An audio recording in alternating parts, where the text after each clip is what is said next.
नमस्कार, स्वातीस किचनमध्ये आपले स्वागत आहे। आजची रेसिपी आहे व्हेजिटेबल मिक्स चिला। चिला किंवा धिरडही म्हणू शकता। मुलांच्या टिफिनसाठी, ब्रेकफास्टसाठी तुम्ही इझिली बनवू शकता। घरी जर पाहुणे आले तर काय बनवावं सुचत नसेल तर हा चिल्ला तुम्ही झटपट बनवू शकता। बनवायला इझी आहे। चला तर पाहूया कसा बनवायचा। चिला बनवण्यासाठी लागणारे साहित्य, हे साहित्य पूर्ण पौष्टिकच आहे।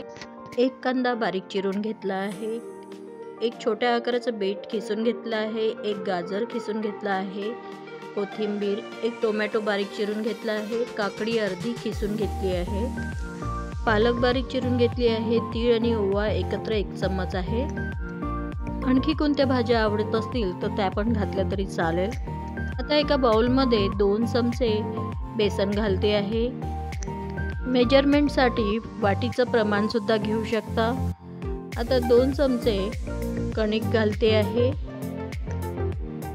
कणिक आणि बेसन याचा समप्रमाण घेतला आहे। असं दोन्ही मिक्स करून आपल्याला चिला बनवायचा आहे। आता त्यामध्ये गाजर, कोथिंबीर, बीट, कांदा, टोमॅटो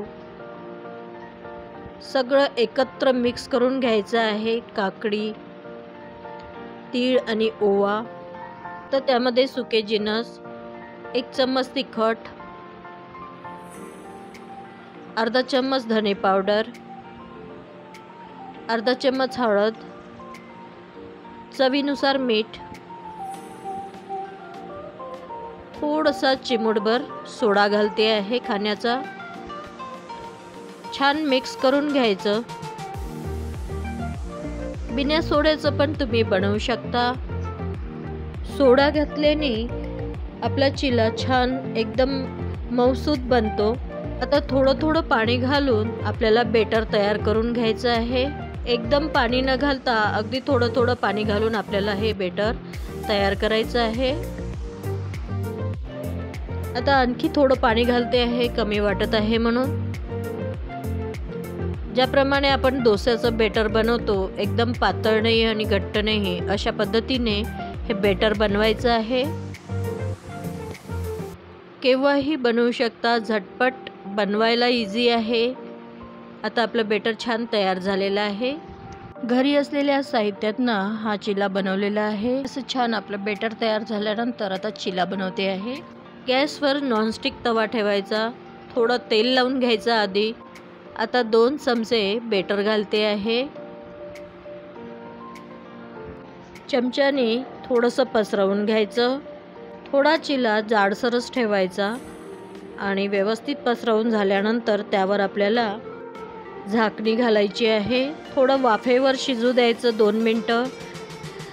झाकणी उघडल्यानंतर हे असं वरून शिजलेलं दिसते आहे, म्हणजे खालचा भाग व्यवस्थित झालेला आहे। परतवून घ्यायचं। परतवल्यानंतर चिला अजिबात चिपकला नाही तव्याला। परतवल्यानंतर 1 चम्मच तेल घालायचं। या चिल्याला तेल एकदमच कमी लागते, छान बनतो। परत एकदा झाकायचं। दोन्ही साइडनी छान व्यवस्थित शिजवून घ्यायचा चिला। 2 ते 3 मिनिटात खालचा भाग पण शिजला गेलेला आहे। बघा किती छान आपला चिला तयार झालेला आहे। असा आपला यम्मी टेस्टी चिल्ला तयार झालेला आहे।